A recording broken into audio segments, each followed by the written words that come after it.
നടുക്കടലിൽ കണ്ട അതിമനോഹരമായൊരു കാഴ്ച മനുഷ്യനെ ഒരുപാട് ചിന്തിപ്പിക്കുന്ന ഒരു വീഡിയോ ആണിത്. കാരണം എന്താണ് ഈ വീഡിയോ എന്നല്ലേ, അപകടത്തിലായ ഒരു ആമയും എടുത്തുകൊണ്ട് ഒരു സ്രാവ് മനുഷ്യനോട് സഹായം അഭ്യർത്ഥിക്കുന്ന ഒരു വീഡിയോ ആണിത്. ആ ആമയെ ആ ഗോവണിയിൽ വെച്ച് ആ സ്രാവ് തിരിച്ചു പോകുന്നു. ആ സ്രാവിനറിയാം മനുഷ്യനല്ലാതെ ആ ആമയെ രക്ഷിക്കാൻ വേറെ ആർക്കും കഴിയില്ല എന്ന്. ആ സ്രാവിന്റെ മനസ്സിൽ ഉത്ബോധനമുണ്ടായത് ദൈവത്തിന്റെ ഒരു കയ്യൊപ്പാണ്. ആ ബോട്ടിലുണ്ടായിരുന്ന യുവാവ് ആ ആമയെടുത്ത് പരിശോധിച്ചപ്പോ 2 കയറുകൾ ആ ആമയുടെ കഴുത്തിൽ മുറുകിയിരിക്കുന്നതാണ് കണ്ടത്. ആ കയറ് കാരണം ശ്വാസം മുട്ടാതെ ആമ നിലവിളിക്കുന്ന കാഴ്ചയും ആ വീഡിയോയിലുണ്ട്.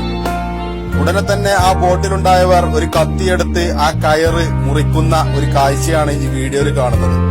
അതിനുശേഷം ആ മുറിവിലെല്ലാം മരുന്ന് പുരട്ടിക്കൊടുത്ത് ആ ആമയെ അതിന്റെ എല്ലാ കഴുത്തിന്റെ ഭാഗത്തും മരുന്ന് പുരട്ടി കടലിലേക്ക് തിരിച്ചയക്കുന്ന ഒരു വീഡിയോ ആണിത്.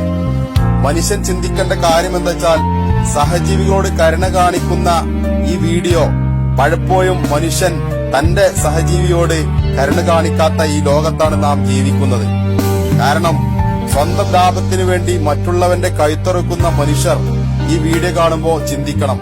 കാരണം ഭൂമിയിലുള്ളവരോട് നിങ്ങൾ കരുണ കാണിച്ചാൽ ആകാശത്തുള്ളവൻ നിങ്ങളോട് കരുണ കാണിക്കും.